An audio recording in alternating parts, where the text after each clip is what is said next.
விநாயகனது பேரொரு கருணையினாலே வாழ்க்கையிலே அனைத்து நலமும் வளமும் பெருகட்டும். இன்று கிருஷ்ண அஷ்டமி. உலகத்திலே கிருஷ்ண அஷ்டமி என்ற நாள் ஒரு மிக பெரும் பொன்னாள் என்றால் அது மிகையாகாது. கிருஷ்ண அஷ்டமி என்று சொல்லக்கூடியது ராகுவின் ஆளுமைக்கு உட்பட்டது.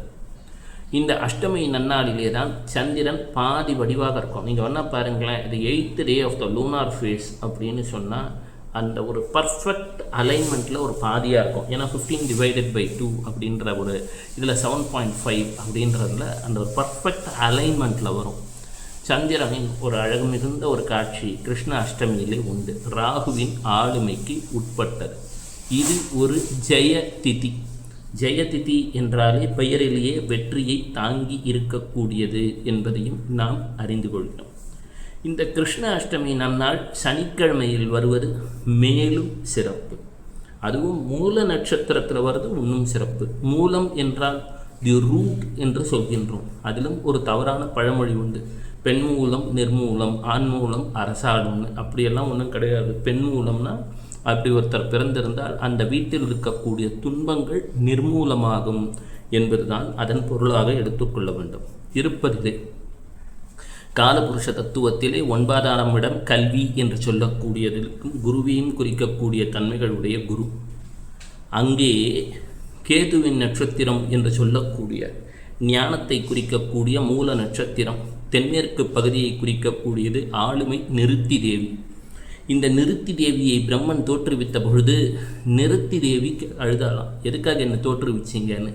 இல்லைம்மா, யார் யாரெல்லாம் இறையை வணங்காமல் இருக்கிறார்களோ அவர்கள் கர்மா செயல்பட வேண்டும் என்ற காரணத்தினாலே அவர்களுக்குரிய கர்மாவிற்குரிய தண்டனையை தர வேண்டும் என்பதனால் உன்னை படைத்தேன் என்றதும் அந்த நிருத்தி தேவி சொன்னால், நானும் தாய்மைக்குரியவள், என்னை படைத்து விட்டீர்கள், எல்லோரையும் தண்டிக்கிற மனசு எனக்கு இல்லையே அப்படின்னு கேட்டபொழுது பிரம்மன் சொன்னாராம், யாரெல்லாம் பராசக்தியை மூல நட்சத்திர நன்னாளிலே நினைக்கிறார்களோ அவர்களுக்கு நன்மையே நிகழும் வரத்தை தரக்கூடிய சக்தி உன்னிடம் உண்டு என்று நிருத்தி தேவியிடம் சொன்னாராம். அப்பேற்பட்ட ஒரு சக்தி மிகுந்த நாள். சனீஸ்வரர் என்று சொன்னாலே கர்மாவின் நிலையை சொல்லக்கூடியவர். மூல நட்சத்திரம் என்பது சிங்கத்தின் வால் என்றும் சொல்லுவார்கள். எந்த பொருள் வாளை போல நீண்டு இருக்கிறது. தற்பொழுது கேது என்று சொன்னால் இந்த காதில் பாட்டுக்குரிய ஏதோ ஒரு கருவியை போட்டு கொண்டு கேட்கிறார்கள். அதுவெல்லாம் கூட கேதுவின் தன்மையை குறிக்கக்கூடியது தான். நாம் மருத்துவமனையிலே மூக்கிற்குள்ளே ஏதோ டியூபெல்லாம் இருக்குது அப்படின்றாங்க, அதுவும் கேது தான். பறவும் பாம்பு என்றால் வெளியில் இல்லை, ஏதோ ஒரு நிலையிலே நம்மை நம் நினைவிலிருந்து எடுத்துச் செல்வது என்பது கேது. கேது என்பது தலையற்ற ஒரு உருவத்தை குறிக்கிறது. அப்படின்னா என்னென்னா, ஒரு குறிக்கோளற்று ஏதோ ஒன்றை தேடிக்கொண்டிருக்கிறோம் என்று சொல்லக்கூடியதெல்லாம் கேத்து தான். இப்போது இந்த மூல நட்சத்திரம் என்பது முழுமையாக தனுசு ராசியிலே அமைந்திருக்கிறது. தனுசு ராசியிலே 4 பாதங்களும் உள்ளது. அப்போது கேதுவோடைய நட்சத்திரம் என்பதாலே இது நவாம்ச கட்டத்திலே எங்கே வரும் அப்படின்னு பார்த்தா மேஷ வீடிலிருந்து கடகம் வரைக்கும் வரும். உதாரணமாக மூல நட்சத்திரம் முதல் பாதத்திலே பிறந்திருந்தால் உங்களுக்கு நவாம்சத்திலே உங்கள் லக்னம் என்று சொல்ல, நவாம்சத்தில் நீங்கள் இருக்கக்கூடிய அந்த கிரகம் என்பது மேஷத்தில் இருக்கும். இதே 2ஆம் பாதத்திலே அமர்ந்திருந்தால் ரிஷபத்திற்கு சென்றுவிடும் நவாம்சத்தில். அதே போல் மூலத்திலே 3ஆம் பாதத்திலே ஒரு கிரகம் அமர்ந்திருந்தால் அது மிதுனத்திற்கு சென்றுவிடும். அதே நமது கேதுவின் நட்சத்திரமான மூலத்திலே 4ஆம் பாதத்தில் அமர்ந்திருந்தால் கடகத்திற்கு சென்றுவிடும் அந்த கிரகம். இந்த மூல நட்சத்திரம் என்று சொல்லக்கூடியது தன்னுள் பல்வேறு ரகசியங்களையும் அமானுஷ்யங்களையும் உள்ளடக்கியது என்றே சொல்லலாம். ஒரு வேர் இருக்கிறது என்று சொன்னால் மூல நட்சத்திரத்தில் பிறந்தவர்கள் அந்த வேரை தேடத் துவங்கி விடுவார்கள். இது ஏன் வந்தது, எப்படி வந்தது, எதனால் என்ற தேடுதல் இயல்பாகவே இந்த ராசிக்காரர்களிடம் இருந்து கொண்டே இருக்கும்.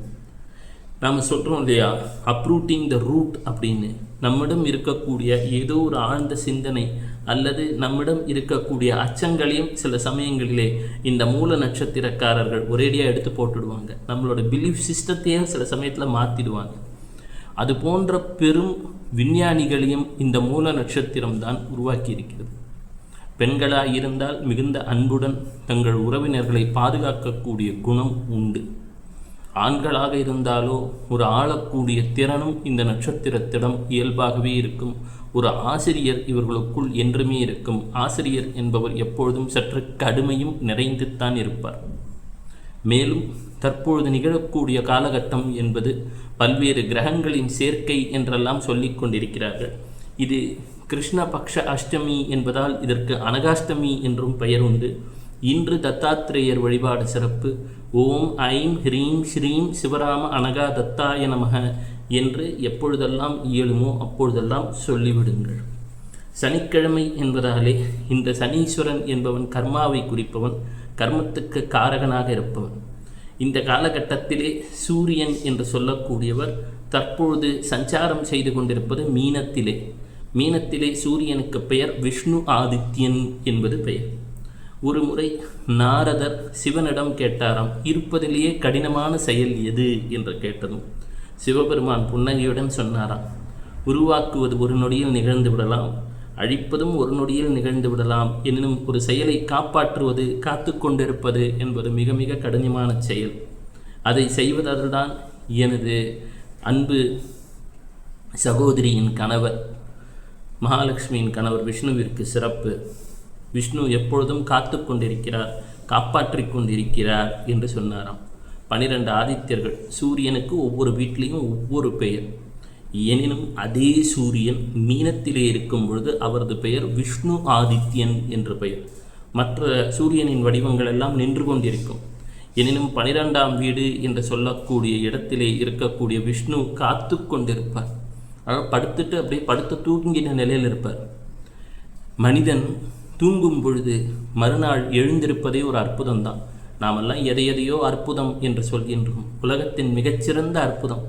தினமும் தூங்க போகிறோம், மறுபடியும் தூங்கி நல்லபடியாக எழுந்திருக்கிறோம். நாம் நம்முடன் அடையாளப்படுத்தி கொள்கிறோம். யோசித்து பாருங்களேன், நமக்கு ஏதோ ஒரு பெயர் இருக்கிறது. நமக்கு இந்த உடல் உறுப்பு ஒவ்வொரு வினாடியும் இதில் பல மில்லியன் செல்கள் மாறிக்கொண்டே இருக்கின்றன. எனினும் நாம் தூக்கத்தில் இருக்கும் பொழுது கூட நம்மை பாதுகாப்பாக மீண்டும் மறுநாள் கண் விழித்து நம் செயல்களை செய்வதற்கு அனுமதிக்கக்கூடிய அந்த இறைவனின் பெயர் விஷ்ணு ஆதித்யன் என்று பெயர். இந்த விஷ்ணு ஆதித்யன் தான் மகாலட்சுமிக்கு மிக மிக பிரியமான ஒரு தன்மையினை, அந்த காக்கும் செயலினை சூரிய நாராயணனாக வெளிப்படுத்துகிறார். எனவே தான் சுக்கிரன் எங்கே உச்சமடைகிறார்?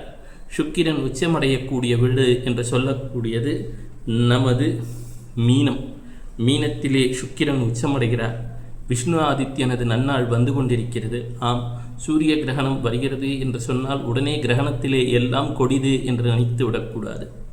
விஷ்ணு ஆதித்யனாக சுற்றி இந்த மாதத்தில் இருப்பதினாலே பங்குனி மாதம் நாம் அடிக்கடி விஷ்ணு ஆதித்யாய நமக, விஷ்ணு ஆதித்யாய நமக என்று சொல்லும் பொழுது நம் ஆன்மாவாக ஒளிரக்கூடியவன், நம் வலது கண்ணாக இருக்கக்கூடியவன், நம்முள் வெப்பமாக இருக்கக்கூடியவன், நம் தலையை குறிப்பவன், நம் வீட்டு மாடியை குறிப்பவன், தந்தையை குறிப்பவன், பற்களை குறிப்பவன், எலும்பு ஸ்கெலிட்டல் ஸ்ட்ரக்சரை குறிப்பவன், விழிப்புணர்வை குறிப்பவன், அரசனை குறிப்பவன். அந்த விஷ்ணு ஆதித்யன் நம்மை காப்பாற்றுவான், கரையேற்றுவான். காரணம் என்ன? சூரியனுடன் ராகு சேரும் பொழுது, சூரியன் என்று சொன்னால் ஆட்சி, அதிகாரம், பொறுப்பு என்றெல்லாம் சொல்லுவார்கள். அப்போது சூரியனுடன் ராகு சேரும் பொழுது நம் செயல்களிலே, நம் ஈகோவிலே ஒரு விரிவாக்கம் ஏற்படுவது இயல்பு. அதுபோன்ற காலகட்டங்களில் சிவ வழிபாடு ஒரு பெரிய பணிவை தரும். அதுவும் இன்று இருக்கக்கூடிய யோகம் பேர் வியாதிபாதம். 3 யோகங்கள் சற்று கவனமாக இருக்க வேண்டும். வியாதிபாதம், வைத்ருதி, சூல யோகம். இது 3 யோகங்கள் இருந்தாலே ஒரு ஜாதகத்தில் எடுத்து பார்க்கணும். வியாதி பாதம் பேர்லேயே வந்துடுச்சு. காலில் நிறைய பேருக்கு வாக்கிங் ஹேபிட்டே கிடையாது, அடியணி உட்பட. இந்த வியாதிபாதம், வைத்ருதி மற்றும் சூல யோகத்தில் இருப்பவர்கள் அடிக்கடி சிவாலயம் சென்று சுற்றி வேண்டி வணங்கி வலம் வர வேண்டும். அந்த லெக்ஸுக்கு ஏதோ ஒரு எக்ஸசைஸை தரணும். காரணம், அவர்களுக்கு சனீஸ்வரரின் அருள் தேவைப்படுகிறது. எந்த ஜாதகத்தில் சனீஸ்வரர் சற்று பலவீனமாக இருக்கிறாரோ அவர்கள் எல்லாம் வாக்கிங்காக ஒரு எக்ஸசைஸாக வச்சுக்கணும். கால், பாதம் என்பதெல்லாம் சனீஸ்வரரை குறிக்கக்கூடியது. எனவே இந்த சனீஸ்வரரது நல்ல நாளிலே நீலாஞ்சன சமாபாசம் ரவி புத்திரம் யமாக்கிரதம் சாயா மார்த்தாண்ட சம்பூதம் தம்னமாமி சனீஸ்வரம் என்று சொல்லக்கூடிய வகையிலே நடப்பதை ஒரு பயணமாக கொள்ள வேண்டும். அதே போலத்தான் சனீஸ்வரர் 8 இருந்து விட்டால் ஆயுளை அதிகரிப்பார். எனினும் குவான்டிட்டியை அதிகரித்து விட்டு குவாலிட்டியில் கை வைக்காமல் இருக்க, ஆரோக்கியத்தில் கை வைக்காமல் இருக்க உடற்பயிற்சியும் உணவு கட்டுப்பாட்டையும் 8ல் சனீஸ்வரர் இருப்பவர்கள் ஒரு வழக்கமாக கொள்ள வேண்டும் என்றும் ஒரு விதி உண்டு. மீண்டும் நாளை சந்திப்போம், சிந்திப்போம்.